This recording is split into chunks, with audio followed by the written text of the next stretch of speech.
Okay, so this is the file for we have collected data from the 12 respondents and collected in the gym, and it was asked that if I played no music in the gym, then what would be your perceived efforts for the exercise? And if I play the classical music, then what would be your perceived efforts for exercise? And again, if I played the dance music, what would be your perceived efforts? So they gave the ranks out of 10 for each music, correct? And it was assumed that researcher has provided to equal time for each respondent for a particular exercise, right? For 30 minutes or for a 1 hour, you can assume it. Now, as the data has been collected from the same group, because the 12 respondents are same, but situation were different. So here I will apply the Fredman ANOVA. So go to the non-parametric test, legency dialogues, and the last one you have to opt K-related samples, right? K-related sample. This is the kind of your ANOVA. In the K-related sample, I will take all three in my test variable, and automatically it has been checked Fredman ANOVA. Statistics, you can opt descriptive or quartiles, whatever you want. Okay. Now, in this analysis, you can see rank, mean rank. Mean rank for no music is high, right? 2.38. Classical music is less, and dance, for the dance, is very low. What does it mean? From only this table, that they felt a very less efforts to do exercise if there is no music. Now in the test statistics, you can see that p-value is 0.02, which is less than 0.05, right? So your null is rejected. Now if my null is rejected, if you remember the situation, this is a kind of ANOVA, right? And you have three groups, three situations, whatever you can see. Now if your null is rejected, what does it mean? That there is no statistically difference. What is my null? Statistical difference in mean, right? So this is my null, that there is no statistically difference in mean, but I reject the null. So what would be my alternate? Alternate says that there is statistically difference, there is statistically difference in mean, but we in group mean, right? But we cannot say that which group has a significant impact, because I have three terms. First is no music, second one is classical, and dance. So my analysis is say my p, as per p value or as per the analysis, I can say that the mean is not equal for all three groups, that no music is not equal to classical music, and classical music is also not equals to dance. But it can be possible that no music is creating is equals to dance and not equals to classical. It can be possible. No music can be can equals to classical, but it cannot be equals to dance, right?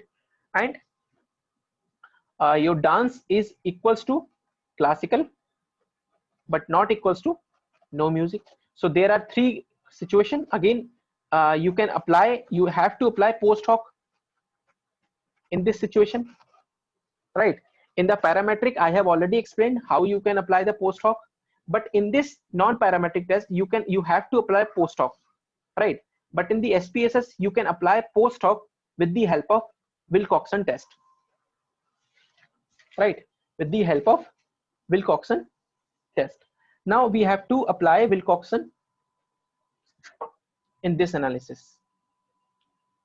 Go to analyze, non-parametric,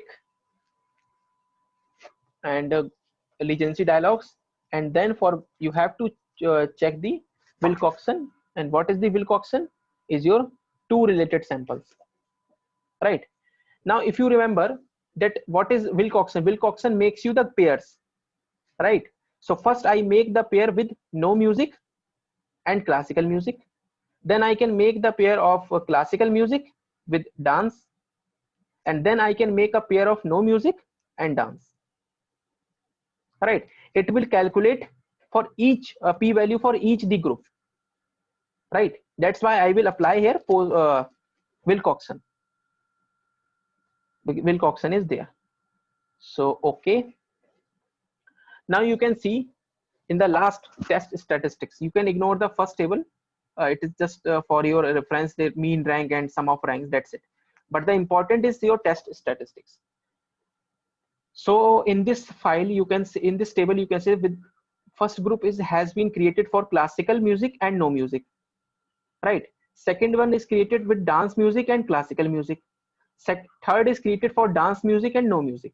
Now you can see the value is for 0.952 first one, 0.07 and 0.008, right? Now I have p value of alpha is 0.05, alpha is my 0.05, but there is a condition that we have to use a Bonferroni adjustment, right? Now what is this? Your Bonferroni adjustment. What is this? This is basically when you apply a non-parametric test and you make a group, right? And you apply a post hoc with by taking all the groups at once, right? Then you have to divide your alpha, which is 0.05, divided by the total number of groups, 3. It will be become as 0.017, I think, right? This is what, because here in this analysis I have taken all 3 groups at once, right? And my alpha is 0.05, it is divided by 3. Now my alpha is become 0.017. Now I have to compare this one with all these values. I will not take this because there are 3 groups, so I will take 0.017, right? So my you can see first one is greater than, second one is also greater than, and third one is less than, right? Only one, that is 0.008 is less than 0.017. Now what could be your conclusion? Your conclusion can be, in this case, let me, yeah. So in this analysis, you can conclude that there were no significant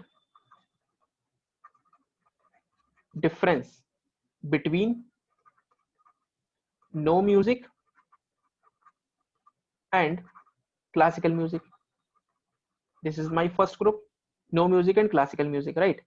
Or between classical music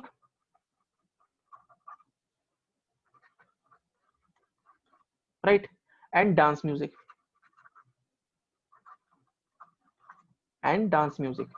there is no significant difference because first 2 groups are greater than the 0.017, but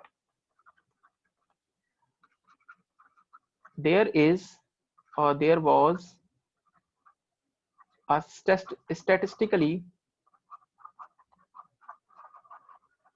was a statistically significant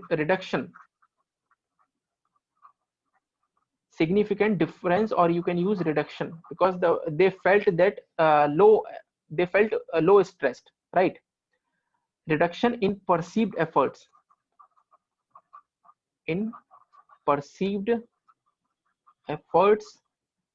the last case, dance music versus no music, right? There was a statistically significant reduction in perceived efforts in dance music versus no music because the value is less than alpha, so you cannot reject null. With the case of first 2, sorry, here I have rejected null because p is less than alpha, but here my P is greater than alpha, so I cannot reject null. Cannot, right? So this is how you can apply all the parametric test one by one.